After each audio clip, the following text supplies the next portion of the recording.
नमस्कार दोस्तों, स्वागत है आपका हमारे चैनल विजय रथ हिंदी एकेडमी पर। हम देख रहे थे रस निष्पत्ति के बारे में और वो रस निष्पत्ति के जो चारों व्याख्याता आचार्य थे उनकी जो परंपरा चल रही थी, उनकी जो श्रेणी चल रही थी, उनका जो क्रम था वो हो चुका है समाप्त। तो रस संप्रदाय हम काफ़ी डिटेल से देख चुके हैं। हमने देखा कि रस की व्युत्पत्ति कहाँ से हुई है, रस के अंगों के बारे में हमने विस्तृत चर्चा की और उसके बाद हम देखे हैं रस निष्पत्ति के जो व्याख्याता आचार्य थे उन्होंने अपने अपने क्या मत दिए हैं। इसी कड़ी में हम आगे बढ़ते हुए आज देखेंगे अगला टॉपिक अपना अलंकार।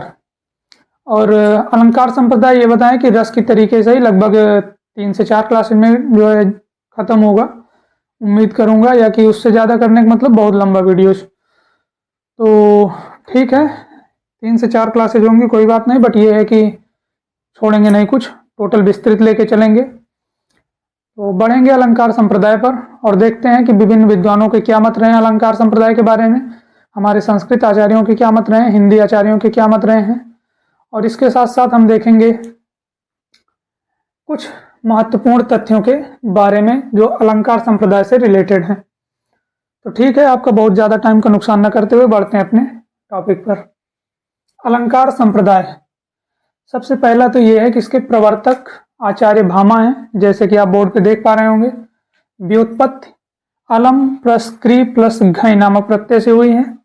और इसका अलंकार का अर्थ क्या होता है, अगर देखा जाए तो आभूषण के ना अर्थ से इसका आभूषण से इसका अर्थ लिया जाता है। अलंकार मतलब अलंकृत करना, सजावट करना, साज सज्जा करना। ठीक, तो इसको खैर डिटेल से हम आगे देखेंगे, अभी चर्चा करेंगे।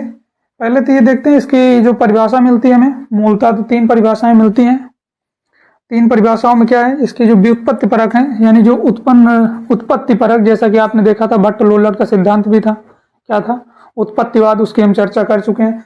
तो उसी प्रकार से अगर देखें तो अलंकार संप्रदाय की जो व्युत्पत्ति परक परिभाषा है वो मुझे 3 मिलती है। कौन कौन सी है, एक तो मिलता है अलंकरोत इति अलंकारा। अर्थ क्या है इसका, जो अलंकृत करता है वही अलंकार है।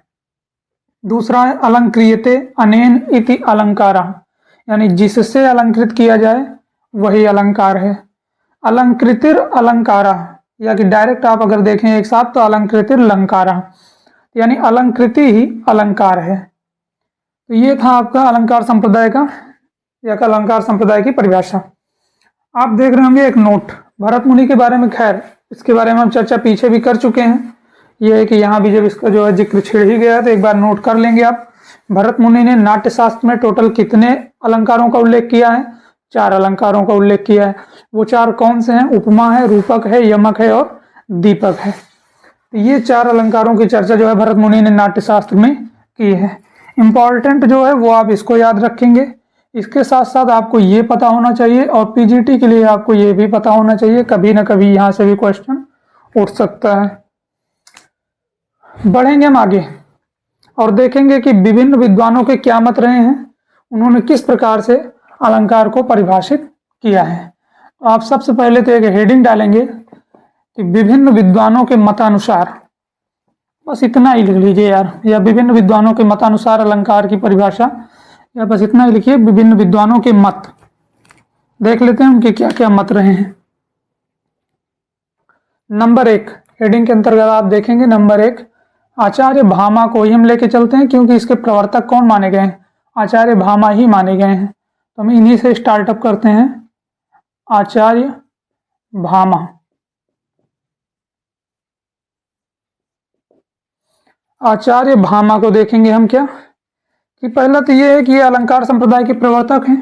खैर वहां हम देख चुके हैं, बट ये है कि यहां भी एक बार नोट कर लेंगे,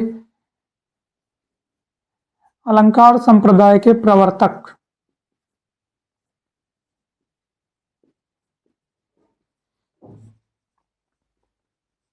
अलंकार संप्रदाय के प्रवर्तक माने जाते हैं। अलंकार संप्रदाय का प्रवर्तक कौन हो गया आपका, आचार्य भामा। आगे नोट करेंगे इन्होंने क्या कहा है, भामा के अनुसार, भामा के अनुसार क्या है, वाचाम वक्रार्थ, वाचाम वक्रार्थ शब्दोक्तिरिष्ठा, शब्दोक्ति रिष्टा, शब्दोक्ति रिष्टा वाचाम अलंकृति, वाचाम अलंकृति,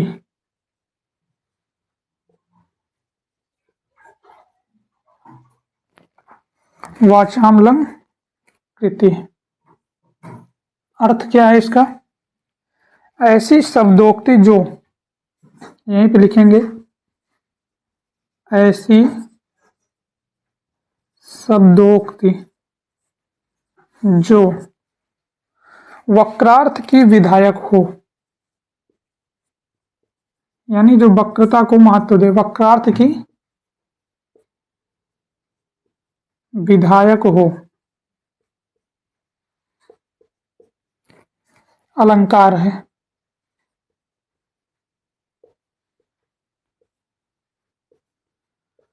क्या कह रहे हैं भामा?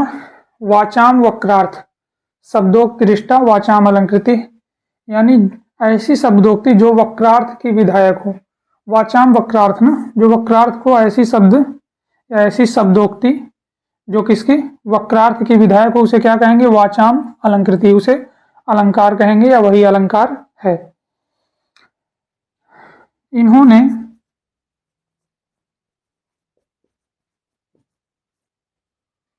शब्दार्थ सहित भाव को काव्य माना, शब्दार्थ सहित भाव को काव्य माना, भाव को काव्य माना, तथा शब्दार्थ की वक्रता को, तथा शब्दार्थ की वक्रता को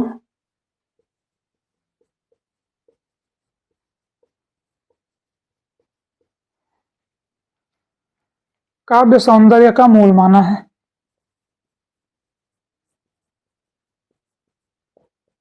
काव्य सौंदर्य का मूल माना है ये चीज। शब्दार्थ सहित भाव को, यानी शब्द अर्थ सहित भाव को काव्य माना, और शब्दार्थ की जो वक्रता है, वक्रता को इन्होंने क्या माना? काव्य सौंदर्य का मूल। क्वेश्चन आपसे यहां से पूछा जा सकता है कि किस आचार्य ने शब्दार्थ सहित भाव को काव्य माना तथा शब्दार्थ की वक्रता को काव्य सौंदर्य का मूल माना है? किसने माना है? आचार्य भामा ने माना है। देखेंगे हम आगे।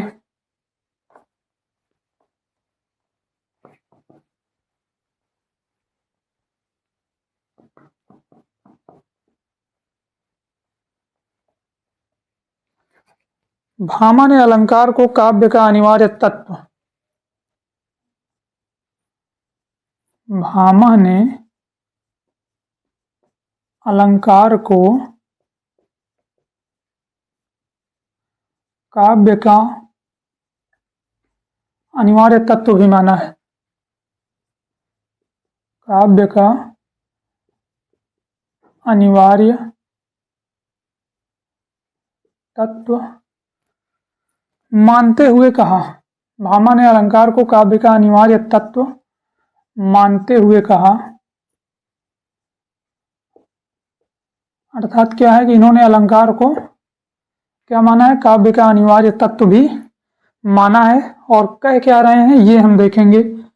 न कांतमपि निर्भूषम विभाति वनिता मुखम, न कांतमपि निर्भूषम विभाति वनिता मुखम, विभाति वनिता मुखम। वनिता मतलब स्त्री।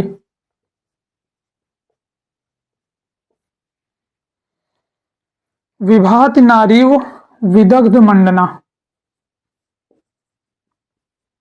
विभाति नारीव विदग्ध मंडना। दोनों लाइन एक एक बार पूछी जा चुके हैं। विदग्ध मंडना, इसलिए आप इन पे ध्यान देते हुए चलेंगे। जितनी भी ये संस्कृत में हम लाइन लिख रहे हैं ये सारी इंपॉर्टेंट है, हमें जो मेन कंसंट्रेट करना है वो इसी को टारगेट रखना है। अर्थात इसका अर्थ लिख लेंगे एक बार।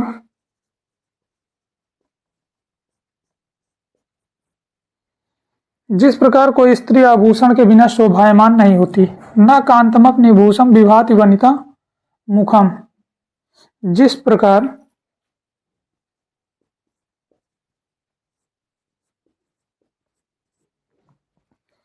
कोई स्त्री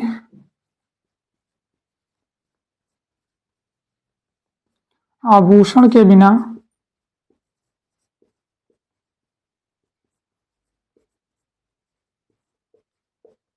शोभायमान नहीं होती है, शोभायमान नहीं होती है,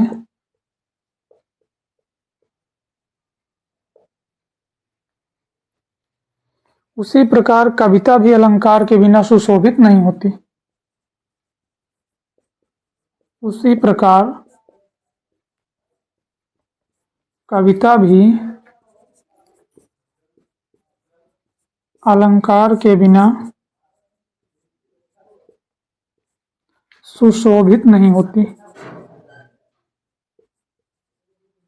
सुशोभित नहीं होती।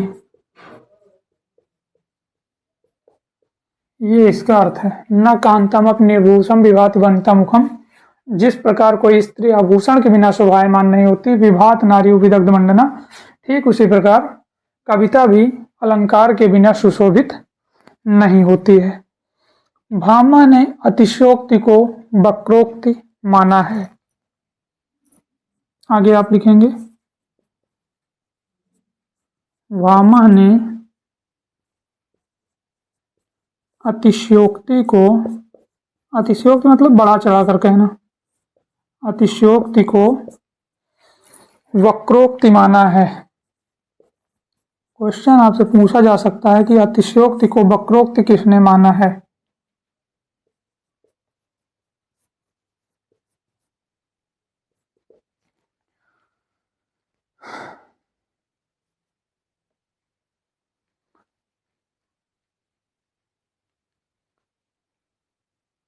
अगर हम बात करें अतिशयोक्ति की, अगर इसे आपको परिभाषित करना है तो आप लिख सकते हैं कि लोक की सामान्य सीमा का अतिक्रमण करने वाली, लोक की जो सामान्य सीमा है, जो संसार की हमारे एक क्राइटेरिया है, जो उसकी सामान्य सीमा है, उसका जो है अतिक्रमण करने वाली जो चमत्कार पूर्ण वाणी है, वही क्या है, अतिशयोक्ति है। तो लोक की सामान्य सीमा का अतिक्रमण करने वाली चमत्कार पूर्ण वाणी ही अतिशयोक्ति है। वो किसका है परिभाषा, है भामा ने ही इसे कहा है। आगे देखेंगे हम, इन्होंने वक्रोक्ति को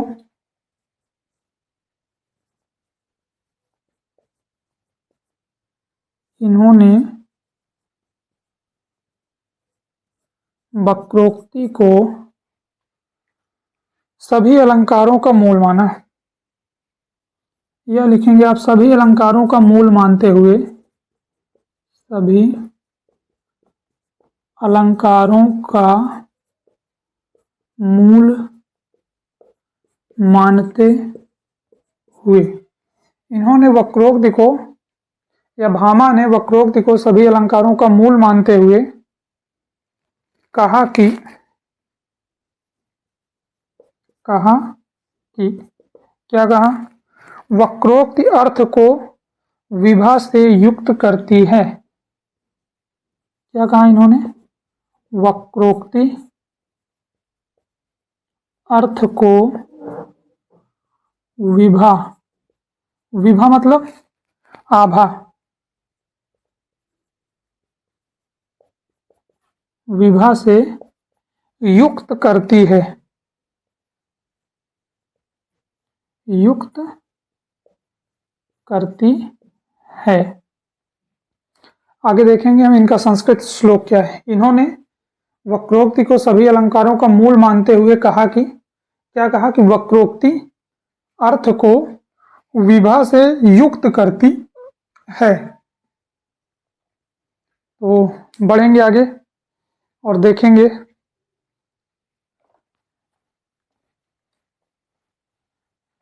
इनका जो अगला श्लोक है वो ये है कि सहसा सर्वत्र वक्रोक्तिर अनयार्थो विभाव्यते यत्नो अस्याम कविता कार्य को अलंकारो अनया बिना। कई बार एग्जाम में ये भी पूछा जा चुका है कि ये पंक्ति किसकी है। नोट करेंगे इसे, सहसा सर्वत्र, सहसा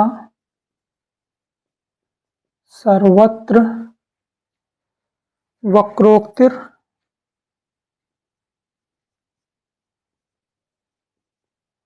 वक्रोक्तिर नाया अर्थो, नाया अर्थो विभाव्यते।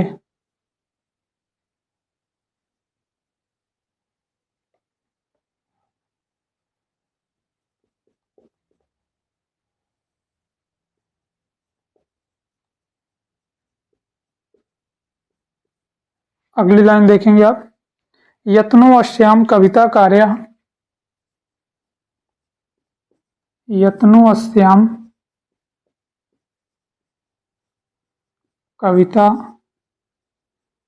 कार्य, यत्नो अस्याम कविता कार्य को अलंकारो अनया बिना,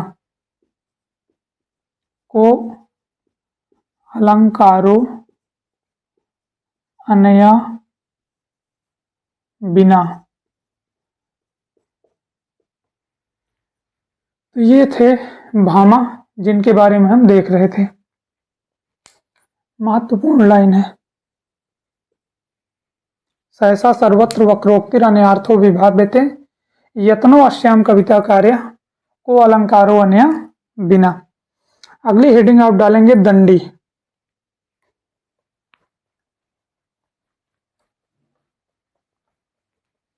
नंबर 2 हम देख रहे हैं दंडी के बारे में। इनकी क्या मान्यता रही है? अलंकार को परिभाषित करने का प्रथम प्रयास करते हुए, अलंकार को परिभाषित करने का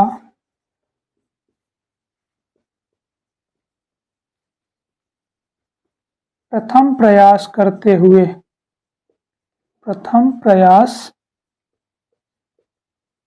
करते हुए दंडी ने काव्य की शोभा में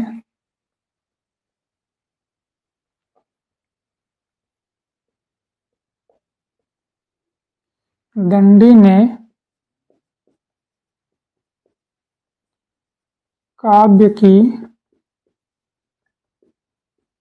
शोभा में, काव्य की शोभा में वृद्धि करने वाले,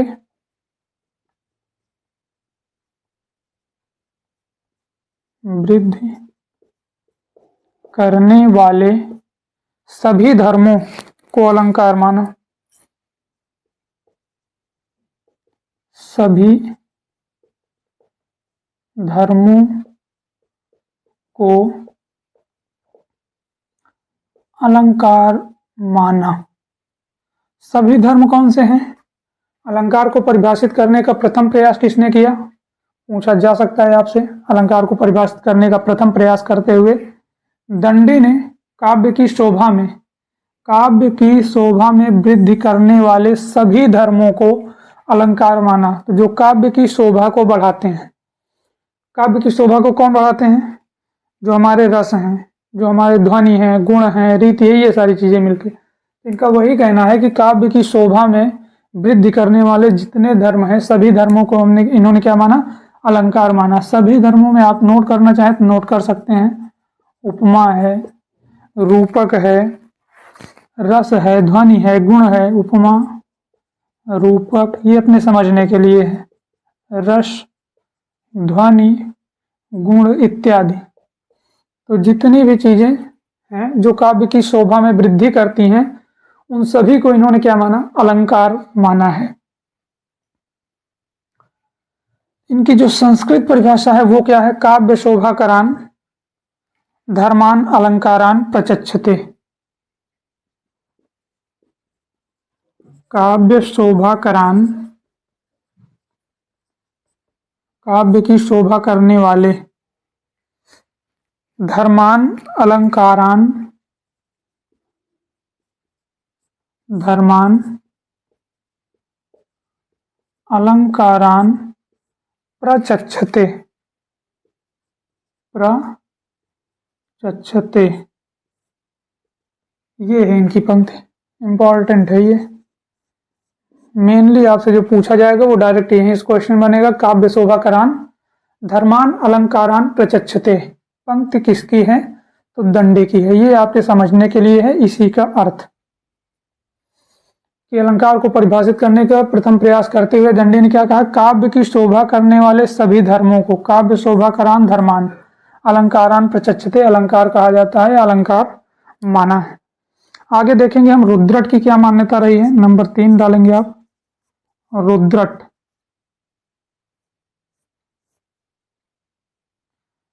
तो रुद्रट की मान्यता है कि कथन के प्रकार विशेष अलंकार हैं। इन्होंने कहा, यह इनका कहना है, इन्होंने कहा, क्या कहा? कथन के प्रकार, कथन के प्रकार विशेष अलंकार हैं, विशेष अलंकार हैं। ये किसने कहा? रुद्रट ने कहा। अभिधान प्रकार विशेषा, संस्कृत में क्या कहा इन्होंने? अभिधान प्रकार विशेषा, अभिधान प्रकार विशेषा एव चालंकारा, एव चालंकारा।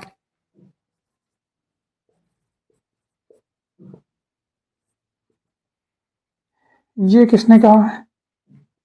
ये रुद्रट ने कहा है। मोस्ट इंपॉर्टेंट, अभिधान प्रकार विशेषा एव चालंकारा। आगे हम देखेंगे वामन के बारे में। तो अगले नंबर पे आप नोट करेंगे नंबर 4 और हेडिंग डालेंगे वामन।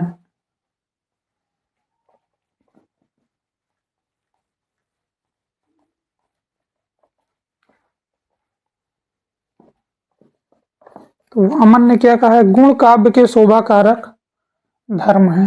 नंबर 4 वामन, क्या मानना है इनका? गुण काव्य के शोभा कारक धर्म है।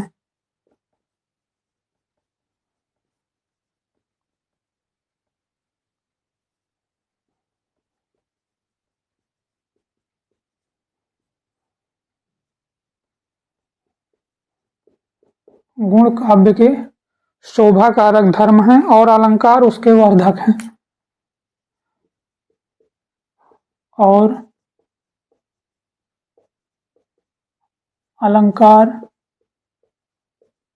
उसके वर्धक हैं। ठीक, गुण काव्य के शोभा कारक धर्म हैं, अलंकार उसके क्या हैं? वर्धक हैं, उसे और अधिक बढ़ाने वाले हैं और अधिक उत्तेजना प्रदान करने वाले हैं और अधिक निखार लाने वाले हैं। क्या कहा इन्होंने? काव्य शोभाया कर्तारो धर्मा गुणा, काव्य शोभाया कर्तारो धर्मा गुणा,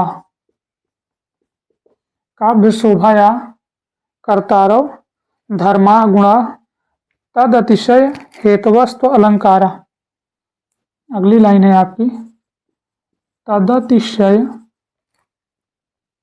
हेतवस्तु, हेतवस्तु अलंकारा।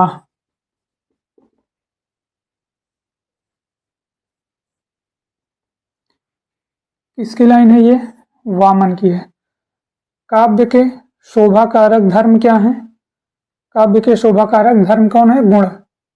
काव्य शोभाया कर्तारो धर्मा गुणा तद अतिशय, उनमें अतिशयता लाने के जो कारण है, हेत, हेत का अर्थ क्या है, हेतु, हेतु आप पढ़ चुके हैं। तद अतिशय हेतु वस्तु अलंकारा, यानी उसमें अलंकार जो होते हैं वो क्या करते हैं, उसमें अतिशयता प्रदान करने के कारण के रूप में प्रकट होते हैं।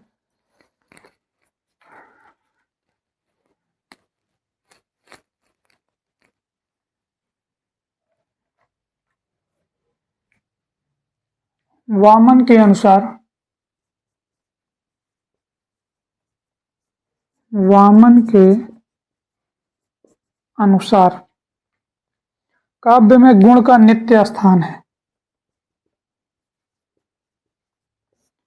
काव्य में गुण का नित्य स्थान है।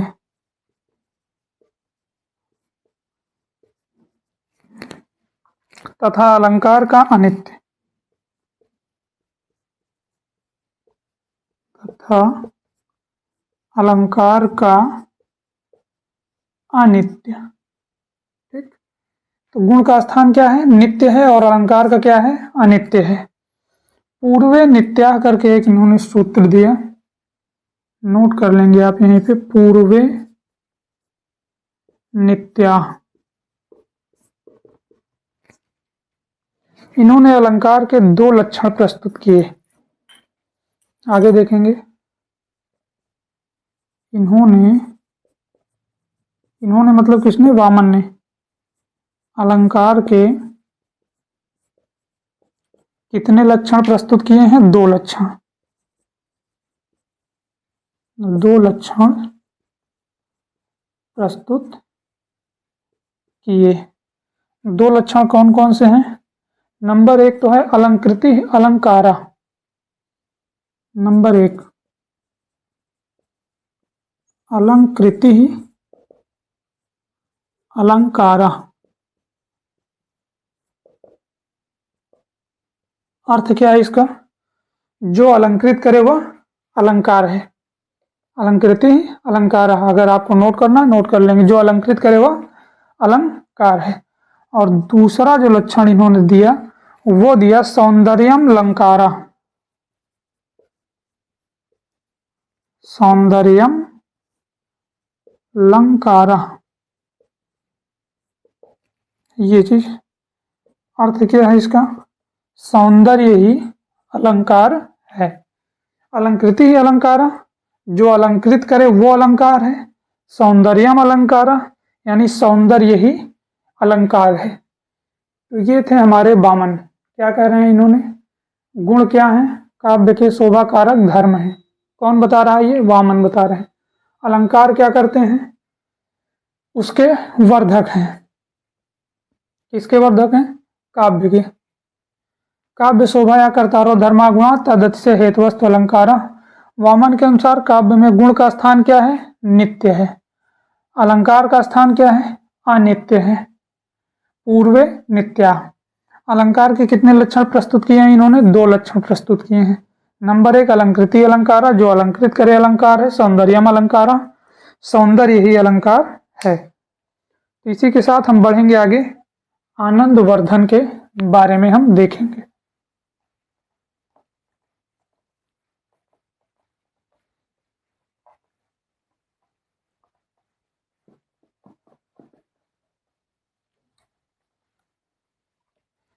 नंबर 5 आनंद वर्धन।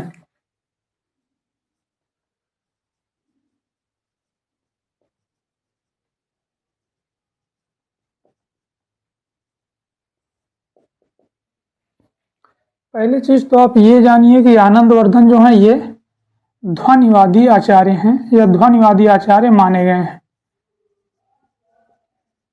मूलतः ये क्या है, ध्वनिवादी आचार्य हैं।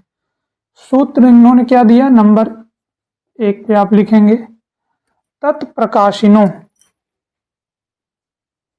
तत् का अर्थ किससे लिया गया, रस, तत्प्रकाशिनो।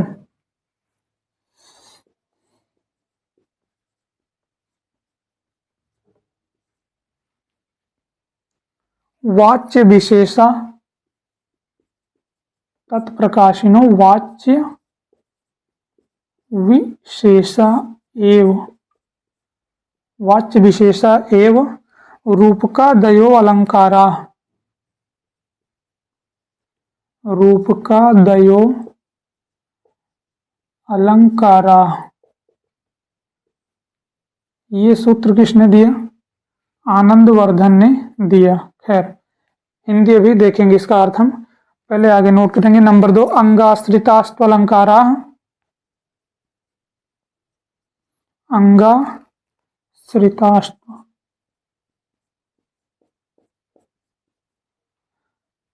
अलंकारा,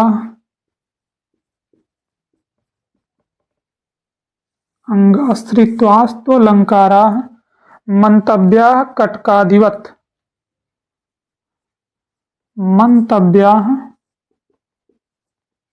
कटकादिवत,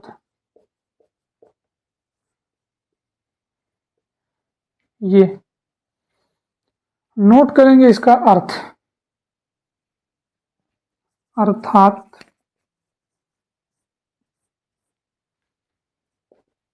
जिस प्रकार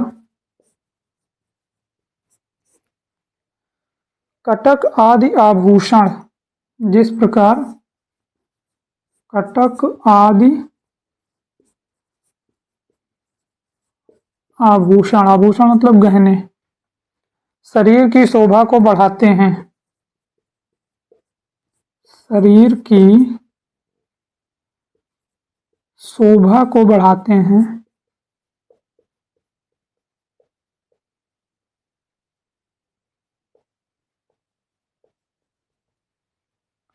लेकिन उनका संबंध शरीर से, लेकिन उनका संबंध शरीर से शरीरा अवयव की भांति न होकर, शरीरा अवयव लिख लेंगे आप एक साथ, शरीरा अवयव या शरीर के अवयव की भांति न होकर, की भांति न होकर संयोग संबंध होता है।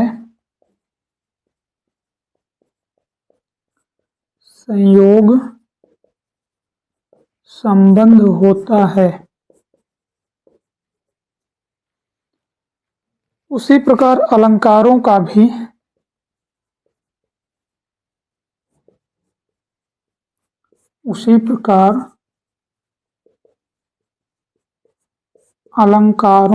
भी शब्दार्थ के साथ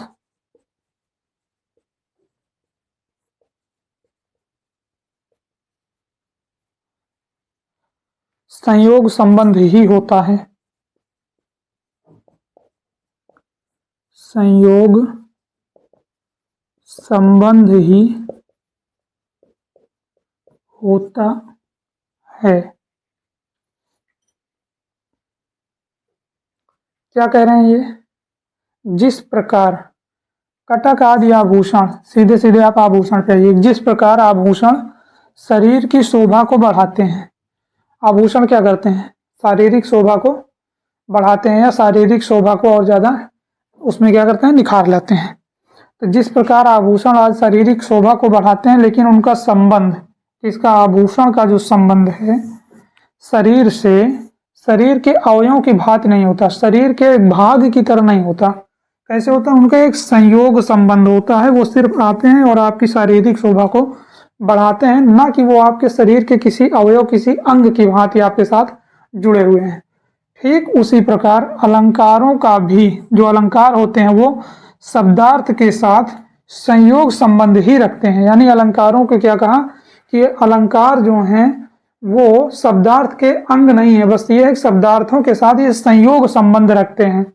यानी ऊपर से ये जो अलंकार हैं ये शब्दार्थों के ऊपर से आके केवल इसकी शोभा को बढ़ाते हैं, हम इसको इसके अंग के रूप में नहीं देख सकते हैं। जिस प्रकार शरीर की शोभा को बढ़ाने के लिए हम आभूषण आदि पहनते हैं और वो आभूषण हमारे शरीर के अंग नहीं हो सकते हैं, सिर्फ शोभा बढ़ाते हैं, ठीक उसी प्रकार जो अलंकार हैं वो शब्दार्थ की शोभा को बढ़ाते हैं, ना कि शब्दार्थ के अंग कहे जा सकते हैं।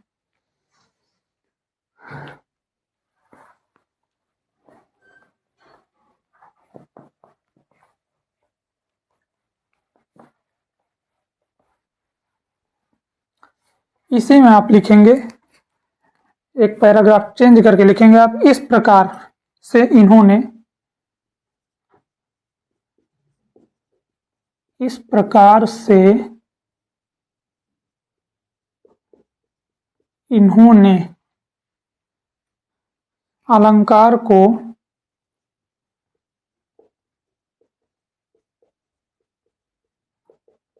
काव्य का बाह्य शोभा कारक तत्व माना है। बाह्य शोभा कारक तत्व माना है। किसने? आनंदवर्धन ने।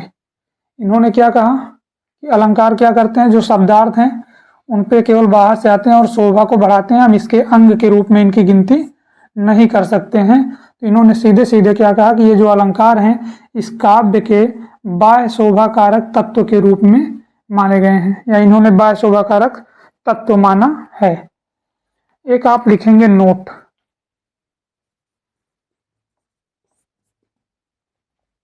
इन्होंने काव्य में ध्वनि को आत्म रूप में स्थान देते हुए इन्होंने काव्य में ध्वनि को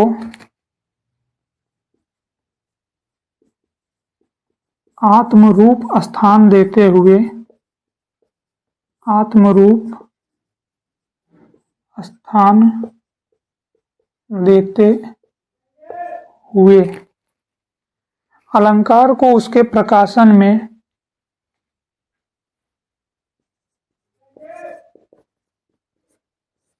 अलंकार को उसके प्रकाशन में हेतु रूप स्वीकार किया।